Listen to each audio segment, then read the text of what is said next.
Coming up on the Mania Podcast. Volare. Okay. You're not allowed to pawn your dentures. It's the weirdest shit. Once you're 30, you're done. You're out the door. I was told I couldn't gain 5 pounds once. Oh, really? Where did you tell this story? It was in my contract. That you couldn't gain 5 pounds? Uh-huh. Who put that in there? Don't know. That's a freaking... I never heard this story. I signed it. I think Ivy likes it sometimes. With you, because you make people comfortable. I with him. Yeah, exactly. Whoa, whoa, whoa. Anyway. Christian hates you.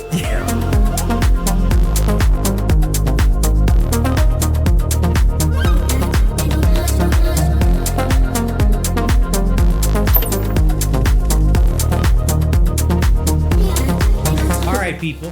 Welcome back. We got another show. And I want to lead it off with a very important question. Okay? Maybe a comment and a question.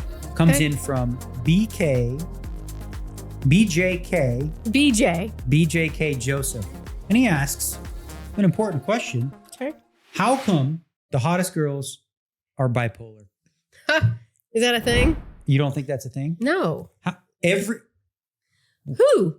I'm not going to name names because I'll get in trouble. But why would you get in trouble? Bipolar girls, generally, like, think about it. Okay. Brittany, she's a wreck. She's not hot. Yeah, she was. She was fine, right? No, she's just kind of a mess. So you don't think it's a thing? I don't think it's a thing. Here's what I think it is. It's an energy. Okay. You people, I'm going to call you people because I like using that term. You people have like a crazy energy, which is sexy. How about that? Can we go with that? I'll let you go with that. Okay. I'll let you go with that. Okay. She's going to let me go with that. And she's also letting me this week. Who else is sexy though that's bipolar? I want to hear who you were talking about. Didn't you have a friend do your makeup? Okay. She was cute. Okay. Can I finish now? Yeah, I have a bird on my shoulder. Go for it.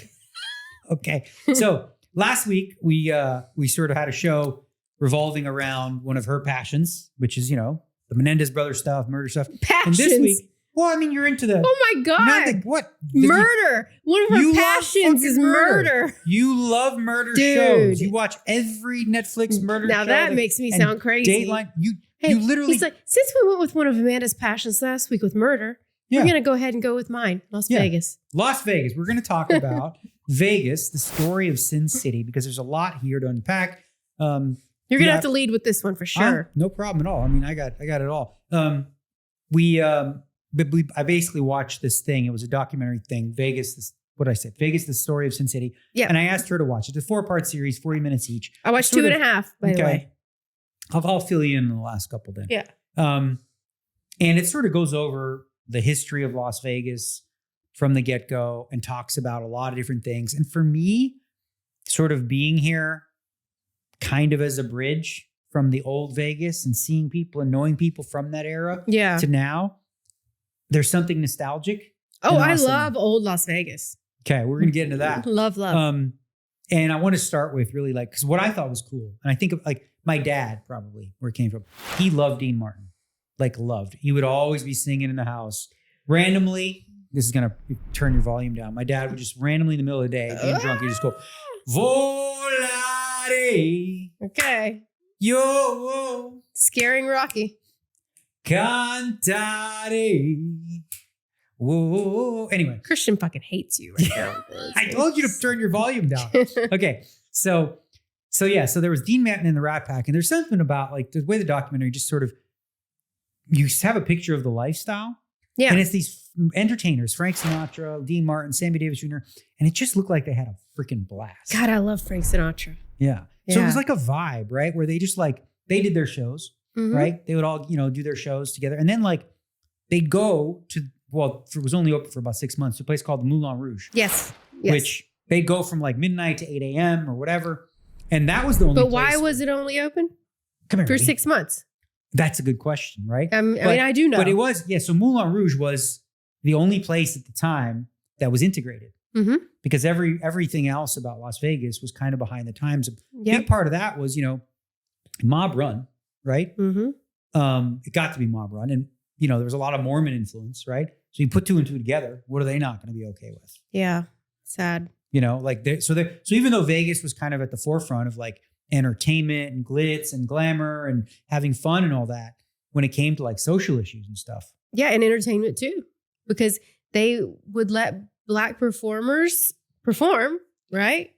really famous ones. But then they couldn't come through the front door of the casino. They made them come through the back. Yeah. And I was shocked about that. Yeah, you're talking like Nat King Cole. And like, who was that other? Was the woman who said like the first time she was able to go through the front door and she was like almost crying, right? Yeah.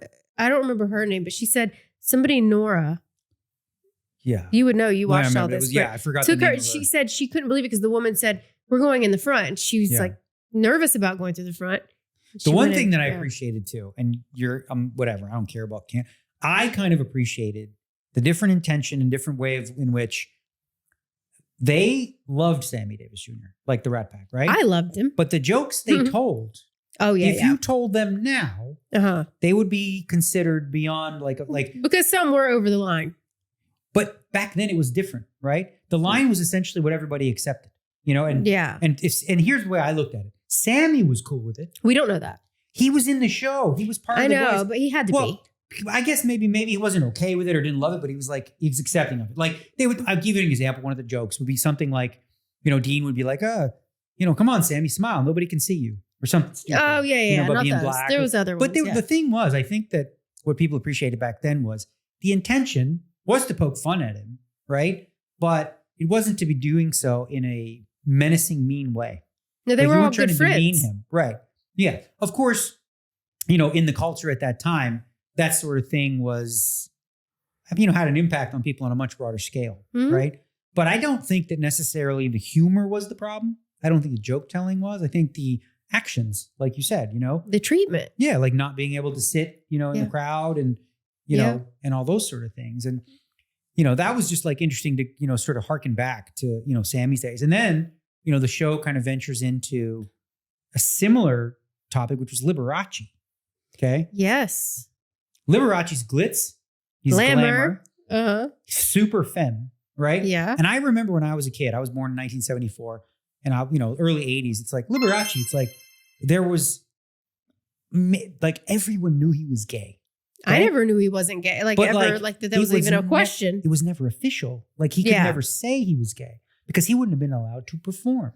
Because again, the influence of the mob is not about that. So they just pretended like they didn't know, but everyone kind of knew. But it was like just one of those. And I remember that was a time when that was common.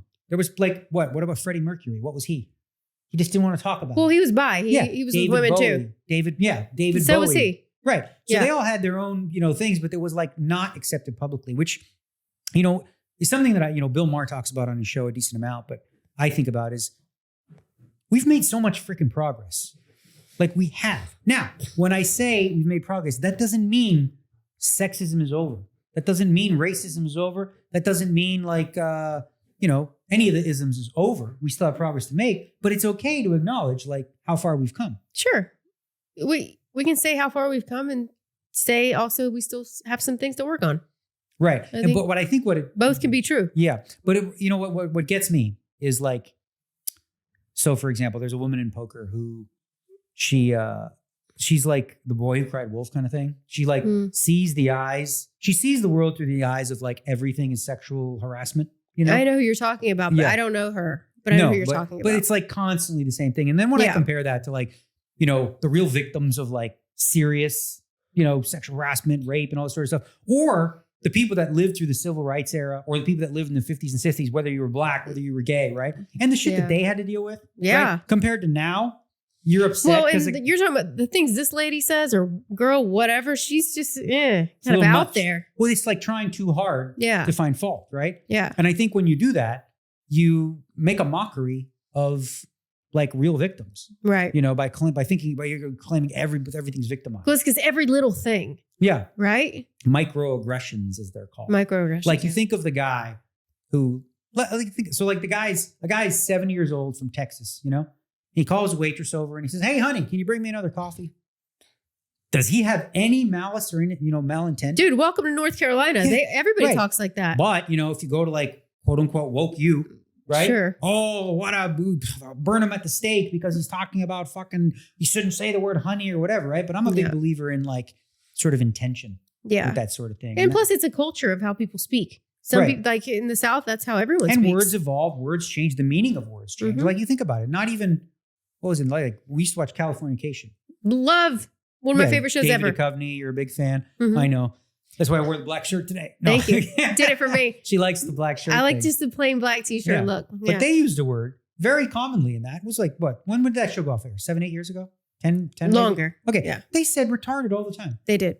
But what's interesting about it, they never said the word retarded when talking about people that actually had mental illness. No. They called you like, oh, don't be retarded. What are you, retarded? Like this, that's what we did. That's retarded. That's dumb. But, we did that as kids. You did too, right? Yeah. So now we know, okay, we don't use the word because of the connotation or whatever. And right. Like, words do change with time. But I think intention matters, yes. Yeah. I think when you watch the documentary and you sort of like harken back to the times of the 50s and the 60s and you compare it to now, it's almost like this generation. There's this old Indian woman. She does these videos and she says, she lives in India. She lives in like a poor area. And she says like, that the people in the West have nothing really to complain about. So they have to make shit up. Yeah. Right. It's like, we have it so good now. You know, we have, obviously I'm a white, whatever male. And like, I have it good because I'm whatever the rules are. But comparatively speaking, I think it's always worthwhile to like look at the progress and compare it to today. And it is kind of crazy to think about. Like when I was watching, I did pick this up on the second episode, the women. Mm-hmm. They were talking about they were showing like 3 of the old school showgirls, and they're older now, older women. And like the girl you're talking about in poker or whoever, all the people who are like super progressive woke, like overboard, would say that these women were being exploited for sure. They would say they had it hard. They were these 3 older women said it was the best job of their lives. They had so much fun. They made more money than all of their families combined being a showgirl, but just from tips, by the way. And that it didn't feel like that. It didn't feel dirty. It felt classy how they were dancing and like sensual. It didn't feel, people think that like being a showgirl was like a dirty thing. And it actually was like an upscale thing back then. Yeah. Everyone wanted to do it. Right. But you look back at the rules, right? Mm-hmm. Rules were like, they even said, once you're 30, you're done. You're out the door. Yeah. And you got to all be like the same kind of height. 5'9" or higher. And if you like gain 4 pounds, you're like off the show, right? So we lived in more primitive times, if you will. But again, you're a product of the culture you were raised in. And you're right. Like, I think that's a common thing too, where people decide for other people, oh no, you were exploited. I'm like, I was good with it. I was told I couldn't gain 5 pounds once. Oh, really? Where? Tell this story. Yeah. What was this about? It was poker. What? Come on. All right. Yes, it was. I mean, I don't know. Yes, we can. What are they going to do? Cancel you? Well, we won't say. I had an agent at the time. Oh my God. Okay. No, but seriously. Okay. And he did my contract. Ew, you lose 5 pounds. You don't even weigh 3 digits. Yes, I do now. Did you stop? I did. I definitely didn't then. I was tiny, but it was for the big game. What? It was for the big game. But they didn't say that. It was in my contract. That you couldn't gain 5 pounds? Uh-huh. Who put that in there? Don't know. That's a freaking, I never heard this story. I signed it. You're kidding that you could not gain 5 pounds? Yeah, I think it was 5 or 7. And it was like, I was like 95 pounds. Right? Yeah. But it fucked with me. I cannot believe this. This is the first time I'm hearing this. Yeah. Why would they even bother? Like, I don't know. They think like, oh man, she's hit 3 digits. Like, forget it. I don't know. Unless like, do you think he would have something to do with that? I don't think so. It just seemed weird. And he's the one that told me at the time about it or whatever. And I was like, it fucked with my head. Cause I'm like, oh my God, I worried all the time about it. Like that I was gaining weight. I already have issues with that. Like I always have. Even every time, like, it doesn't matter how small I am. I always think I need to lose weight. I know I don't, people, logically, but I've always had issues with that. I just have.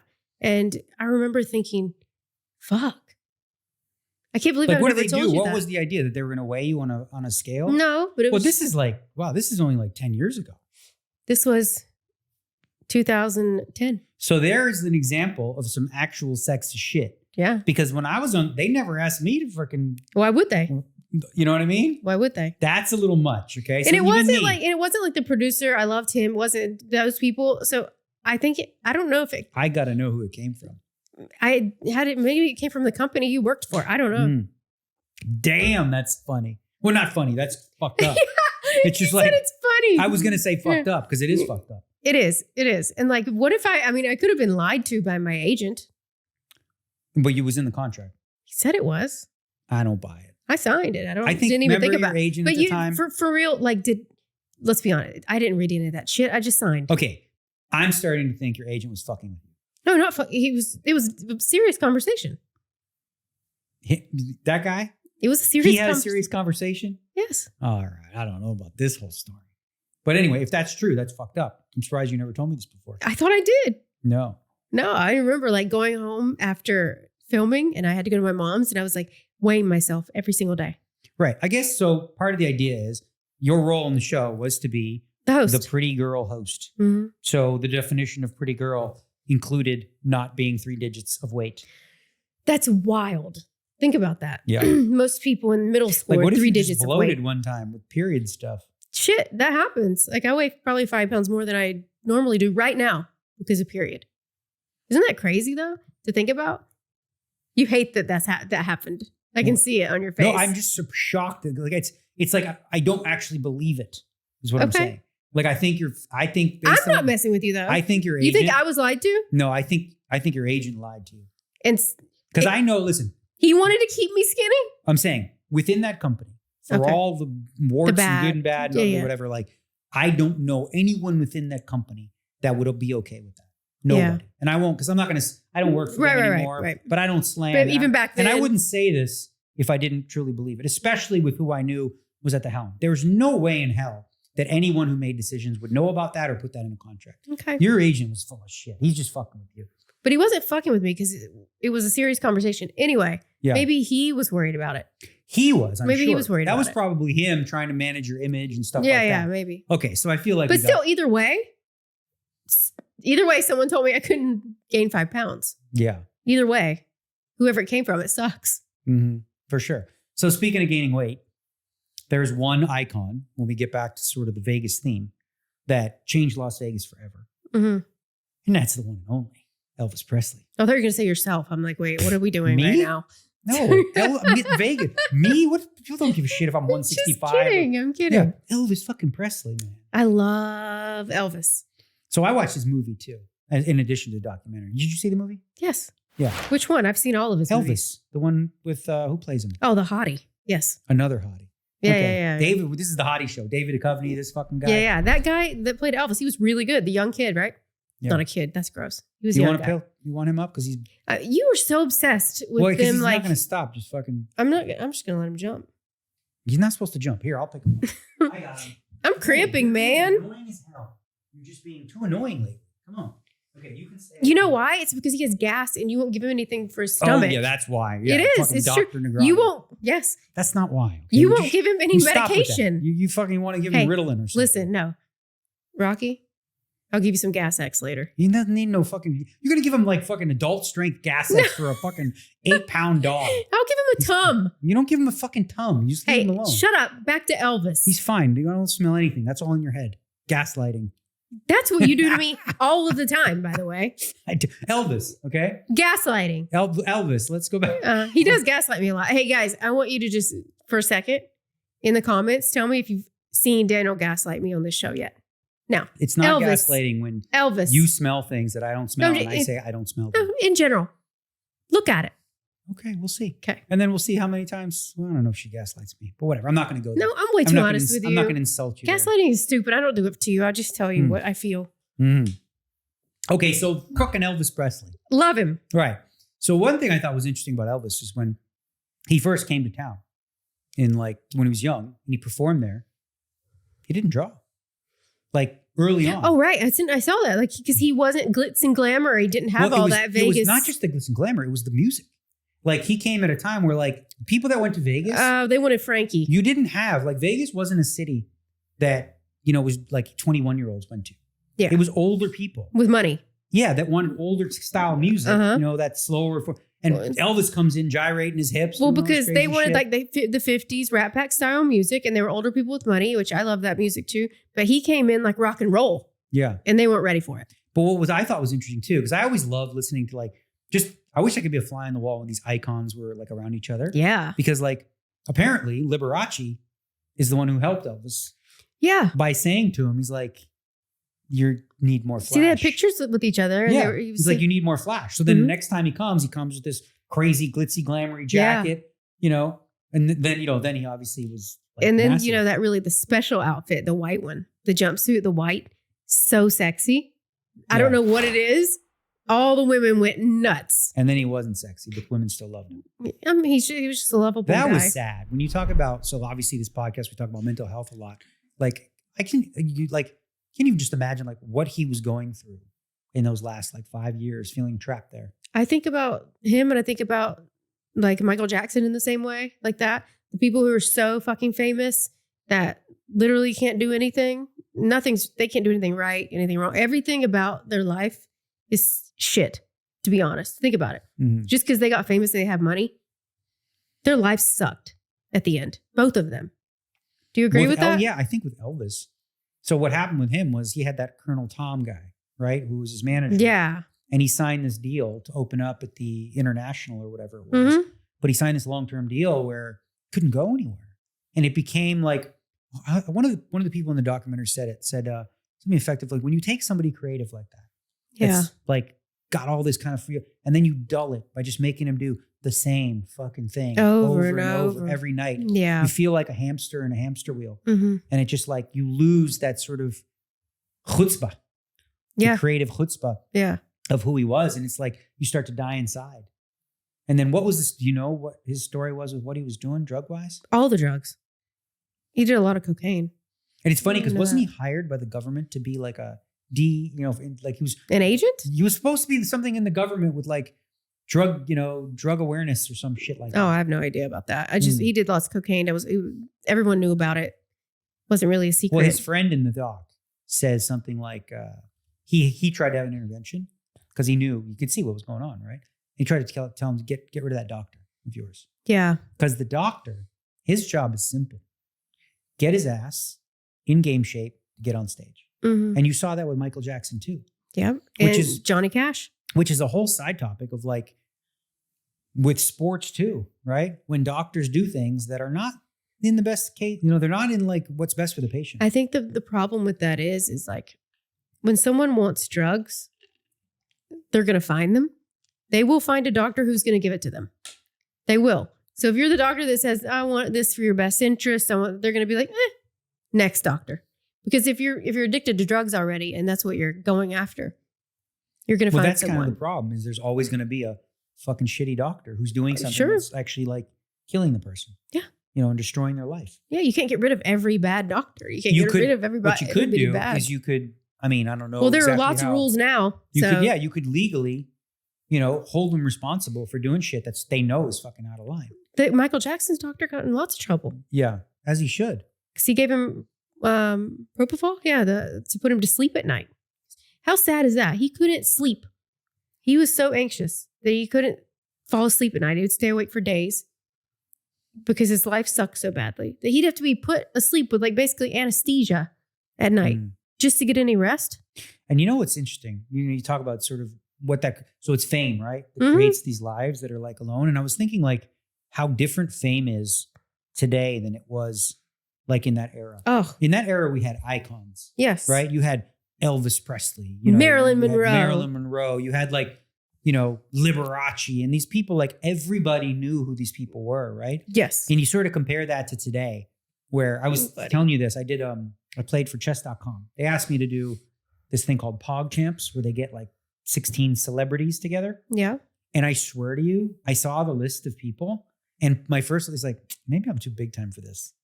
I didn't know. And they all had more followers than you. And then I'm playing this person named Pokimane, right? It's an Asian streamer, a young girl. Yeah. I'm playing this, and she's got like 100 million followers or something like that. It's on Twitch. It's all these Twitch people, yeah. There's like, and I didn't know tons of these people, and they were all like, huge. But it's interesting because there are more quote unquote famous people today that you've never heard of. Sure, yeah. Because like back in the day, it was there was a set group of people that were famous. Mm-hmm. Like not everyone could just be famous. Well, now you didn't have social media. No, now we have the internet. If you want to be famous, you can try your best. And that's I kind of worry a little bit about the next. Not worry, but you think of like jobs of the future when you ask kids, what do you want to be when you grow up? Social media influencer. Influencer is like the number one answer. Number one. Rapper, YouTube star. YouTube star, same thing. Social media influencer. I mean, what are we going to do? Like, I don't know. Here's the thing. These people, these kids, they're not just going to have to compete with each other. You know what else they're going to have to compete with as far as AI? AI influencers. And you can't. Think about how... Especially the girls. Think about with what we have available to us now in terms of AI. You create a hot girl, hot as fuck, never screws up, never has a bad moment because it's AI. They can't. Nobody even ever needs to know, right? And they sell your product. Yeah. Like you literally wipe out. There was one girl I followed, this blonde. I followed her because I liked her highlights. I was like, what color fucking highlights they do on this chick? Yeah. She was not real. I had no idea. This person. No wonder you like the perfect highlights. They weren't real. They weren't real. I was like, how'd they get this color hair on her? It's so perfect. And like, she danced around, like talked just normal. Speaking. She was AI. Yeah. I couldn't believe it. And it's only going to get better. Like everyone says, oh yeah, that's fake. It's all fake. Like now, but like, look how far we've come in 2 years and what we're going to be like in 3 to 5 years, right? Yeah. So like, I worry about, for kids, like motivation, like what sort of purpose are they going to find in life if we get to a stage where, I was sort of, I don't know how you feel about this. We've never really talked about it, but I was always a big backer of Andrew Yang's plan of like UBI. Yes. Which essentially means like, I think a lot of people are a fan of that. Huh? I think we're going to get to a place where it's a necessity because there's just like so many of the jobs that, teenagers or young people would do, they're going to be replaced. With AI anyway, right? Yeah, like fast food workers, truck drivers, like there's a laundry list of like jobs. If you're a graphic designer, so what's going to be left? So what are people going to go to school for? That's what I'm saying, right? Obviously, you still need doctors. You don't need lawyers, but you're going to have but you got to have them. What are you talking about? I'm just saying lawyers. Yeah. You got to have them. I know, obviously. So that's a job too. But like, what about like middle class jobs? Like, I don't know. Like electricians and like, what about stuff like that? Tradespeople. I will say this. I think you don't need trade people. I saw somebody say this, like if you're a man's man or whatever, there's a market now for being able to just do shit, right? In my dad's time, he could fix anything. Yeah. He didn't need to call a guy, right? I'll be honest, I ain't that guy. I'm that guy. Like I need to fucking, I'm like, hey, the light went out. Amanda. We call the fucking handyman to come. He comes, he presses a button. It's fine. Or Christian does. It's the breaker. Yeah. He's like, hey, you guys, unplug it. Yeah. So maybe there'll always be like room for those kind of people. But like, yeah, I mean, if you're like, what are you going to be? What about those apps now? I mean, an athlete. No, but what about those apps now? You're talking about the manly man thing or whatever, like where they're just like, you can just go to someone's house and fix whatever they need you to fix. You know what I'm talking about? No. You seen those? In LA, I had an ex-boyfriend who did this. Like you could sign up for this app. You didn't have to be a professional electrician or any of that stuff where they would be like, someone would post and be like, I need this shelf put together or I need this done at my house. And you would like say, okay, I'll do it. And you like grab the job. And then they pay you whatever you like do a deal. That's get paid. a good idea. Yeah, I thought it was pretty cool. But you have to trust that this person's going to come and do it right. But they're not a professional. Yeah. You haven't seen those apps? No. I bet Christian knows what I'm talking about. He does. He gives us the nod. He's like, I'm not in this podcast. Shut the fuck up already. Stop talking to me. Okay. Yeah. Who likes being on camera less than Christian? Probably nobody. Ivy. Phil Ivy. He whispered Phil Ivy. He whispered it. He whispered. No, Ivy. I have a thing. I think Ivy likes it sometimes. With you, because you make people comfortable. I fuck with him. Yeah, exactly. He likes it. Do you remember I found those old videos of us? Yeah. He's like, Should I give us one of the old videos? We'll see if we can find one. They're funny. They're not bad. No. And who cares if they are? Yeah. Like it's me with Poker Road interviewing Ivy and he's like, for me following him around all day. That was my job, by the way, for one summer. What happened to your shirt? I bet you do. I spilled water on it. All right. Okay. All right. What are you doing today? You're playing in the $1,000 rebuy, right? Yeah. Chip leader, huh? I don't know. I didn't look into that. I'm just going to play. Oh, I'm sure you looked into that. No, I did not. You have brain damage or something? I heard you were playing this event, the 10,000 today too. Why not? I mean, I have to win a bracelet, so I have to give myself the maximum chance of doing that. How does it feel to have all those people against you? Why do you keep backing up? Because you keep getting like closer to me. I'm trying to get away from you. That's why. No, you're going towards me. Okay. Hey, listen. So what are we saying? I only got a couple minutes. I know. Here, let's talk. So okay, go ahead. What's going on? Tell me what you think about all these people being against you. I don't mind. I like a little adversity. It's okay. I mean, I hear that no one's better than 5 to 1 to win one. So I'm just gonna, I guess, try to prove them wrong and win some money at the same time. That'd be nice, right? Yeah. Are you sure that's water on your shirt? What do you think it is? I don't know. Let me see. Let me throw some on your shirt. I gotta go. Yeah. I had to follow. That was my job, to follow him, to try to make him talk to me on a GoPro camera thing, or what the little. You remember those? Yeah. The handheld little camera. Yeah. I had to go around and like make him get in his RV and make him talk to me. And he's like, "Who is fucking watching this?" Yeah, he would always say that. He's Like, who's watching He this? did that when I had him on podcast. He's like, who watches this shit? And when I would do when I do YouTube, when I'm gonna do my vlogs and stuff, Yeah. he's like, who watches this shit? I'm like, buddy, lots of people. He's like, no. He's like, what is this? He's like, you make money off this? I'm like, no. Yeah, but you it's make fun. money off this. But you know what's funny? I will say this, and I don't care about algorithm shit. I'd say that like you and I both, when we do this podcast, we sort of take the Joe Rogan method in the sense of like, we just do what we enjoy, and if people like it, great. But I will say this, when you put Phil Ivey in the thumbnail, Gets more hits. people watch. He gets hits. Because he's got a mystique about him, you know? Yeah. Phil is like more, if people knew the real Phil, like how funny he is so funny. He just doesn't give any of that. He used to be really funny and dirty. I liked hanging out with him. I like going, because we used to golf a lot. I can't even tell you, I can't even say out loud the things that we said to each other on the golf course. Oh, I know. But it was funny as fuck. Like Yeah. I had carte blanche to tell any of the most raunchy racist jokes of all time. And he could do the same with me. You guys still act weird together. Yeah, like but that. it's fine. Yeah. Because we don't, because we're friends, right? So like, again, we both know what the intention is and we both find it funny. Do you know what I know? Because a lot of people online say like, when he's with Daniel, he's laughing. Yeah. And he never, like, you never see pictures of him laughing. But when he's with you at the table, you guys are both smiling. And I'm like, I know why. He thinks I'm funny. Because you guys are always saying crazy fucked up shit to each other. I've told you some of the crazy shit we said. Yeah, we won't even go There was a different time too, back and in we the can day. we go ahead and put this out there? No, I've never ever slept with Ivy. No, I'm so sick of those stupid ass rumors. Who's saying that? It's been going on for years. Ivy? Yeah, maybe because I interviewed him. Because you were a woman and you were around him. Exactly. So, hey, it's like, listen, I would take a say number. it. I would say it. Take a number. Maybe Phil will break that 919 record. God. No. Right? Yeah. But Phil Ivey. So yeah, obviously, he's funnier than you think.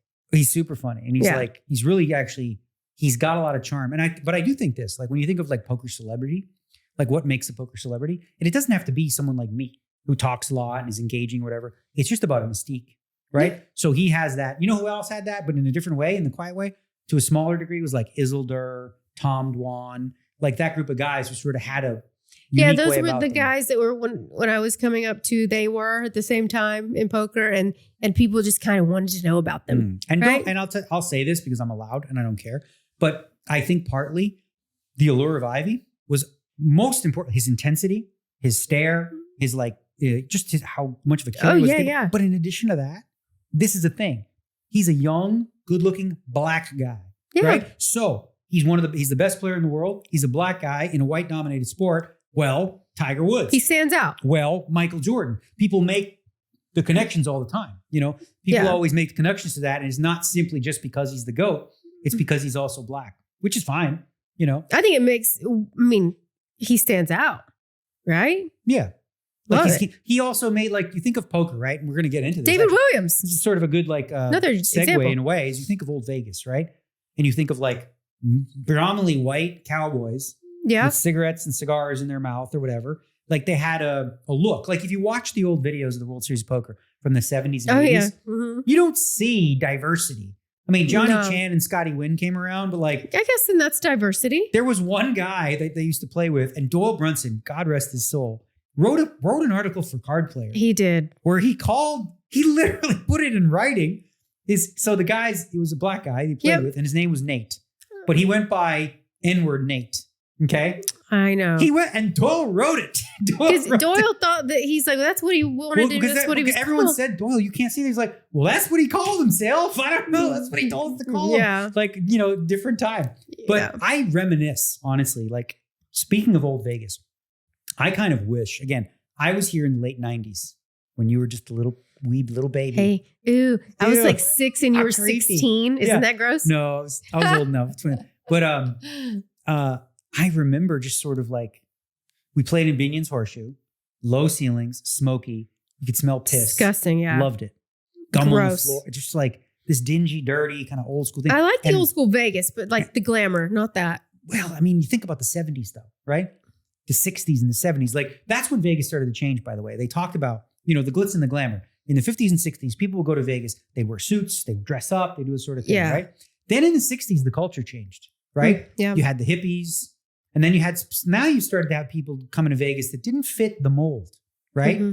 You know what I mean? Yeah. And then what you saw in the 70s was, this is what they get to later in the documentary, is there was like an economic crash, right? Of some kind. So Vegas was struggling. Like when there's like sort of COVID or anything like that, Vegas gets hit hard, right? Yeah. Because when people don't have disposable income, Vegas ain't, Well, I was watching, the crash was in the 50s when I was watching the show. Right. And there was another one. There in was the another 70s. one. Okay. And so what happened then is Vegas really changed. Because so the 70s is the era where Elvis was on his last legs, right? And then when he passes, like who the fuck is going to replace Elvis Presley? I mean, Nobody. Nobody's going to be no Elvis replacing ever, him, right? ever. So, and with the economic downturn in the 70s, Vegas had to sort of take a different route. And that's when it changed forever. Because that's when like the corporate greed came in and like capitalism. And it was like, no, Vegas used to be a place where, and I know this from the Jack Binion, who's I'm friendly with and stuff. And like, it was all about hospitality. It's all about the customers. It's all about you bring people in, you bring them a show, they gamble, that you make the money in the back end anyway. But you're always being above and beyond. You're not trying to nickel and dime people. You give them free rooms, you give them free food. Now you have to give them pay free like drinks. $35 to park. Well, right. So in the 70s, when the crunch came, they started to like, now corporates, entities bought up property. Like, Howard Hughes bought a lot of stuff. And then another guy, Kagorkian or whatever. And now all of a sudden, they're slowly but surely like pushing out the mob vibe, right? Not officially because they're still around. Yeah. And then like Vegas changed to not just being about the experience for the person, but it's like milking them. Different, yeah. Like you remember the movie Casino? I was going to ask you, what year was that supposed to be? With Casino? Mm-hmm. Yeah, it was like through the 70s when Tony Spilotro. Okay, well that was glitz and glamour to me. But then the Sharon through Stone. the 80s, yeah, of course. Which that's funny because that movie, every time that's on TV, I watch it. Yeah. Because Sharon Stone, and people think I'm an asshole for saying this, but no. In that movie, she reminded me of you. Okay. Mm-hmm. Makes me look like shit. No, but what? Because she was a drug dealer, hustler who was. She wasn't a drug dealer. She was a gold digger. She did drugs. She was a drug addict, gold digger who didn't love him. Yes. No, and cheated on him with fucking little Tony Spilotro. Yes. Yeah, no, not that part. No. But the charm. The charming part, yeah. The ginger charm, which is, the life of the party. And that's you to me. Yeah. And then you having an affinity for Lester. Oh, like God. the Lesters of your life. Trying to help the you're the always idiots. like the down and out, the James Wood character. Oh, who's God. The greasy friend that Robert De Niro has to go give money to. And then they're in the car back home and he's like, so how many suits did he buy? Yeah. I'm trying to do the math. So he did. He bought, let's give this guy, he doesn't know suits. Let's say $500 a suit. Yeah. He buys 10 suits. That's $5,000. Watches. Where's the other 20? That watch, that ain't a good watch. No. It's maybe 1,000 right there. Yeah. Where's the rest of the money? Ginger. She's so pissed off. She's so pissed. Yeah. But in that movie, there's a scene. Well, tell me if I'm wrong. She asked him for $25,000. Yeah. Okay. And he says, what's it for? She And said, she's what like, does it matter? What does it matter? He's like, well, as your husband, I feel like, Yeah. And he said, I'm going to give it to you. yeah. I'm gonna give it But to you. what is it for? If you said that to me, okay, let's say it was you and I, Uh-huh. and you say, I need $25,000. And I say, what for? Would I be out of line for asking the fucking question? No. Right? No. See, so you're not Ginger. I'm going to try this later. You're going to try this and be like, well, no, Yeah. no, no. It's like, Because like not here's the now. thing. It's like 4 months from now. Because it's the fact is if you ask me for $25,000 and I say, for what? And you can't tell me, Then it means, probably not something yeah, good. it means it's something like, I don't want you to know about. Something shady. Right. Yeah. So I don't think he was out of line with that. No. But anyway, the storyline with her and him, and I brought up the movie too, because at the end, sort of in his monologue at the end, he talks about how Vegas is not the same. Yeah. And it really isn't. Because then you fast forward to like a little later where they built the Mirage. Steve I Wynn. love the Mirage, and now it's going to be And gone. Steve Or is Wynn it was gone? like, he didn't have any sort of, I guess, emotional pain with Getting blasting rid buildings. of it. Yeah, yeah. He's like, and it made sense. Listen, it's the 80s now, right? Buildings that were built in the 50s can't compete with something like the Mirage, which is a huge resort. And then later on, Bellagio and all these big things. And like Vegas has to continue to reinvent Did you just say itself. Bellagio like that? Bellagio. Say Oh, Bellagio like that. God. But for me, the Mirage specifically, that one makes me sad. Me too. I had very, very, very good memories, and obviously you did too at Mirage. Mirage was my. Oh yeah. That's the first place I ever played poker. Well, I mean, in Vegas for me, I can still smell it. Me too. I don't smell anything, but I can smell it walking in the Mirage. Yeah, it smells tropical. It smells great. And I heard Steve Wynn on the loudspeaker, and you see the tigers, and you walk through that tram. And then the thing over the ceiling. You and can the poker room was the best poker room because it had a lower ceiling. It was a little dark. I didn't like Bellagio's fruity, colory, like lie. No, poker room's got to be. It had like a level up in the poker room. There was like two little levels. A little bit. Yeah, there's a little bit of a top section. Yeah. But what was great about the poker room is it was in the middle of the casino. So when people got out of the show, Siegfried and Roy or whatever, they would be right into the poker. So like Doyle Sports and all book, these guys, California Pizza Kitchen. Yep. Oh. And so Doyle and those guys used to like get drop-ins where a guy would have 30 grand, he'd lose it and be like, all right, whatever.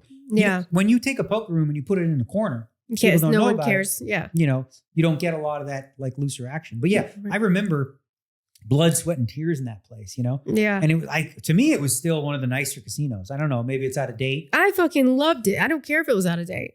Yeah. How many times did you go broke there? Solid year and a half of going broke.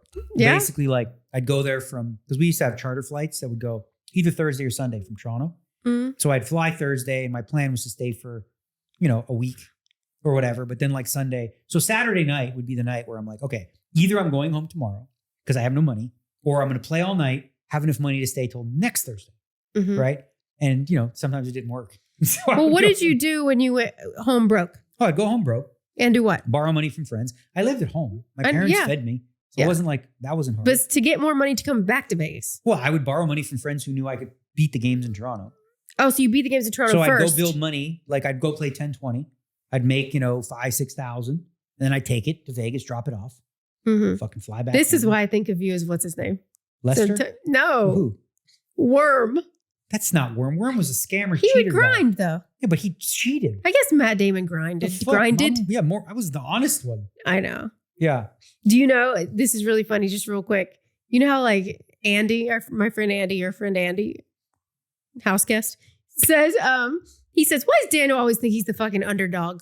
What do you mean underdog? Because like you love, like you want to be like the Matt Damon character. He grinds his way up. He makes it to Vegas. But you're the Rocky character. You're the underdog. He's Facts. like, this fucking guy's not the underdog.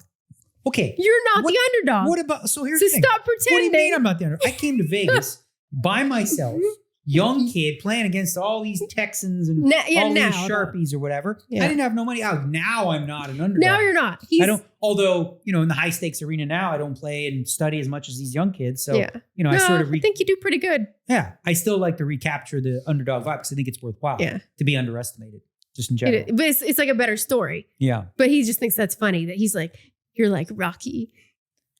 Well, because I love those inspirational kind of stories that, get your juices flowing like that. Yeah.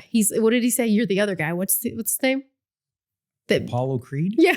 Wait, Apollo Creed was an underdog at some point. See, that's the thing is like when you on your rise to make it, at some point you were the underdog. Yeah. Now you're Apollo Creed. I was up and comer. Yeah, probably more. Well, I was more like Rocky and Rocky 3. Okay. Who was the big blonde guy? Dolph Lundgren. Ivan Drago. Yeah. Okay. In Rocky 3 is where Rocky, he's successful. He's a champ.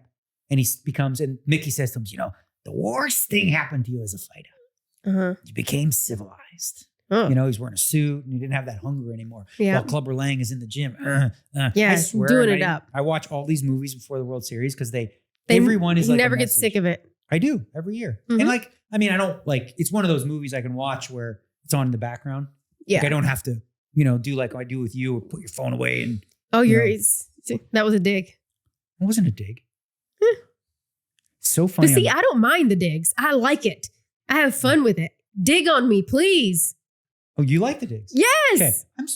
Okay. I was trying to. What are you doing? I'm trying to read my own handwriting. I wrote something over there. It's not I can't good. Even fucking. I'm gonna just. It says old vag versus. No, that's old, not vag. This is old Vegas. It says old vag. These are my show notes over here. I'm gonna bring them up because I couldn't see them over here. I've never read them. I can't read my own handwriting now because it was. Does really it not look like it says old vag versus something? What the hell is this? I'll tell you. See if you can read this because I have no idea. Boring. Boxing. Boxing. Okay. On to that. Yeah. Well, no, because boxing was something that. Isn't that interesting? And we're talking about boxing already. Yeah. I got right. there. And so that's the great segue. You knew. I didn't. Never read those ever. Okay. Well, the thing about boxing, so that boxing changed Vegas too, right?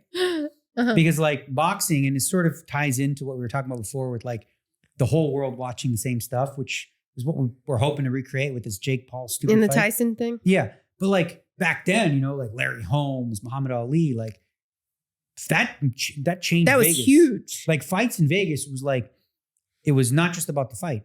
It was like the fashion show. Yeah.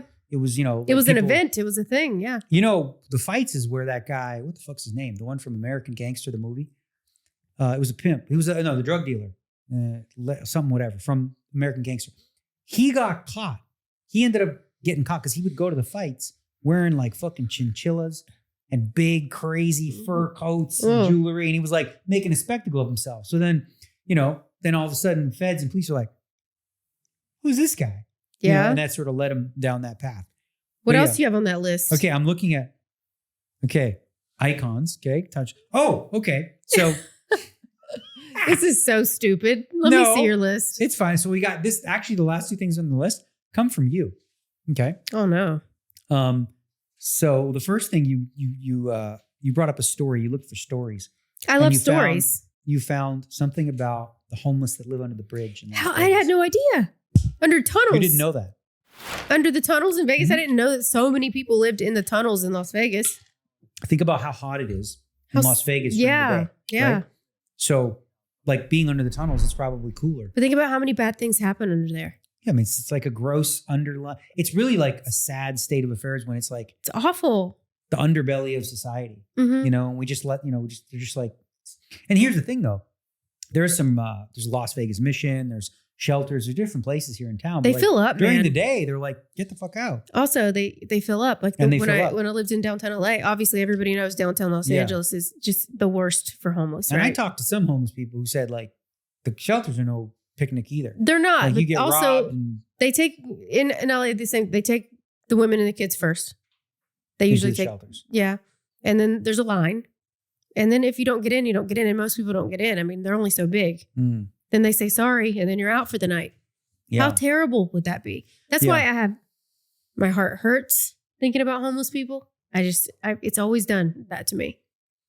I can't even think about it. I mean, like you think of like we live in a nice life, and you think of like the Bellagio, and you think of the Caesars, and you see these beautiful, glitzy, glamour, multi-billion-dollar things, and like everything's fine. When in reality, literally the foundation underneath you is people living, you know. And it's not just the people in the tunnels. There's like, you know. But why can't we like spare money to help our people in America, you know? Because I think the hardest thing is figuring out how to allocate it, right? Because like you and I both have the same idea about homeless people. Like every time I see a homeless guy, you know, with the sign, I give them 100. Same. You know? Mm-hmm. You give them 100 too? Yes. Jesus, whose money are you giving them? No, I'm kidding. That's where all the money's going. No. Yep. But I always like to talk to them too. I don't want to just give them the money. I want to like, you know, just say where you from, where you headed. Because I feel like they feel like they're so insignificant. Totally. Unseen. The only time I didn't do that was during COVID. Usually I talk to them. Yeah. And I remember this one woman a long time ago was mad that I did that. What? There was a girl. Oh, yeah. She was mad that I gave $100 to the homeless. Why are you doing that? He's just going to buy drugs with it. So? And I'm like, man, listen, first of all, you might be right. But second of all, man, if I was in that kind of shape, I'd want a beer myself. Yep. Or to, you know, get out of my head or whatever. Yeah. And listen, the way I look at it is the $100 is not going to change my life in any way. But that day could be so this great for guy him. with a blister on his mouth because he's in 110 degree heat, you know, with a sign and dirty face. And I can tell that a lot of time they're methed out or whatever. But I'm like, man, it's just, but the question, you know, her response is like, when you do that, you don't actually help them. You just prolong and enable, right? And the better approach is to give to homeless organizations and stuff. But then you have to have a lot of trust. Yeah. Because anytime you get to fucking corporate red tape, they like take here's the deal. I look at it this way. I'm confronted with a situation right now. Me and this person, right? Mm-hmm. I have the opportunity to help that person, even a little bit right now. Right now. Okay? Yeah. I can do that. Yeah. Or I can say, nope, well, I'm actually going to give it to a federation that's going to trickle down and maybe you'll get 14 cents of it in the future. Right. You know? And So yeah, you have to be very careful who you give your money to. I do think though, like, so, okay. Here's your debate question. You're all right. Miss Negreanu, how do you solve the homeless crisis in California? Oh God. California? That's a big one. I went to there because it's a big one. Yeah. Okay, how about you want to do I really do. I think that we need more housing. We need, like, when you think about like just downtown Los Angeles, all the like empty buildings, what the fuck? Okay, well, so how does that work exactly? You just, because here's the thing, you're going to have pushback from people who are like, so these buildings, what are we doing? Just putting them in there for free?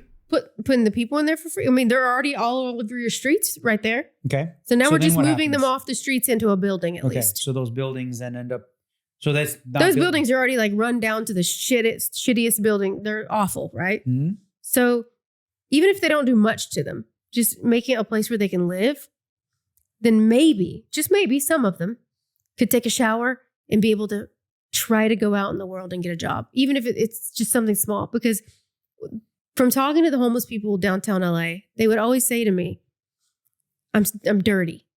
And no one will give me a job because I'm dirty too. I've tried. No one will even look at me because I'm dirty. That's a big thing for them. Like, they need help just getting a shower, meals, and then hopefully, I think we have to solve homelessness before we solve sober, to get people sober. Well, a lot of people that are homeless are dealing with both addiction and mental illness, and we just like sort of leave them. Yeah, I feel like we're doing it out of order though. You don't, like, we got to get them off the streets before we can help them. We can't put them in, we can't just say, hey, don't do drugs, but also you don't have a home. So I'll give you this is an idea that I had, because I think like, so government can only do so much, right? We do a lot for everybody else. I think there are billionaires, right, who have access to the chunks of money that could make a big difference. And I had an idea when I watched this documentary of a single mother who had 2 kids and she was homeless. Mm-hmm. And this kid's 6 years old.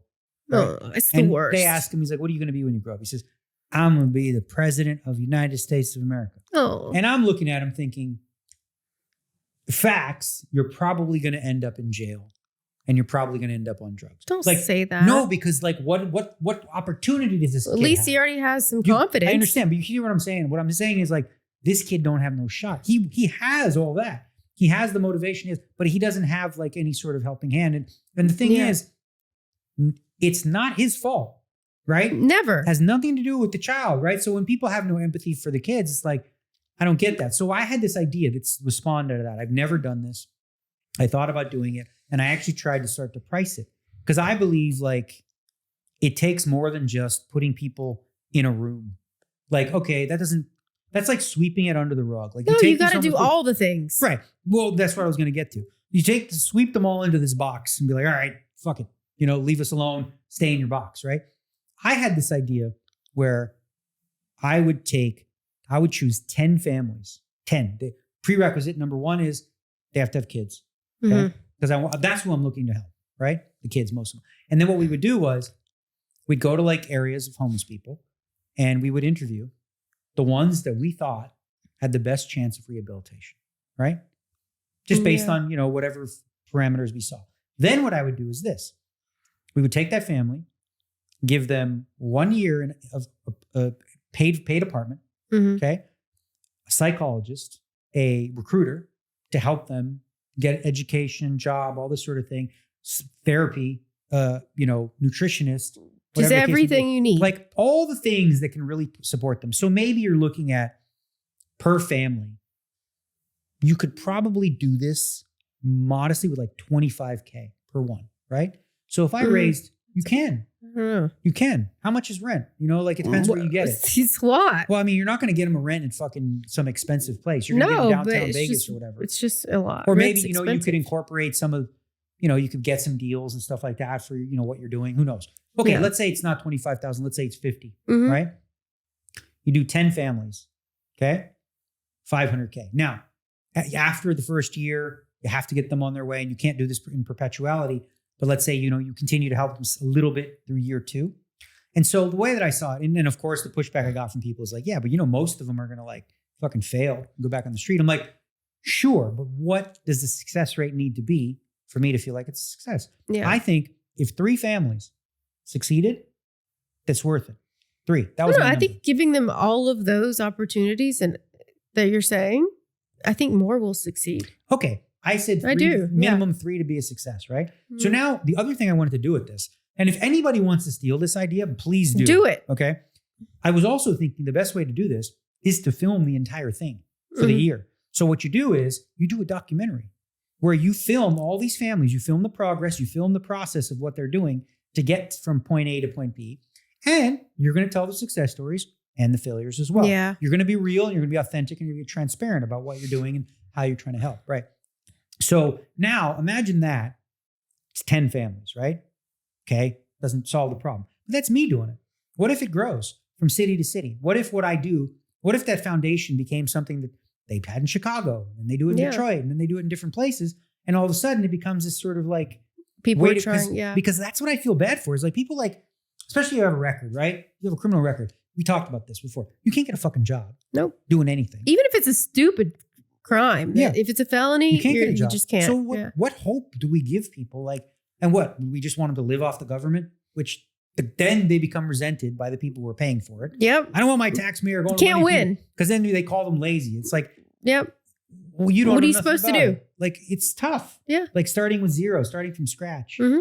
You know, and I just feel like, sure, the government has a role and we can try to depend on them. But we give other countries billions of dollars. It really comes down to people.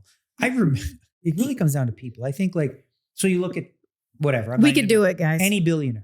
Name whatever billionaire, right? Okay. If he wanted to really see if he could make a dent, he'd take $100 million and actually create a real fucking educational program, vocational training, like real jobs, like teach him how to weld, teach him how to like, one of my friends in the city, by the way, he does something, Rodney, who was my coach right when I did Choice Center.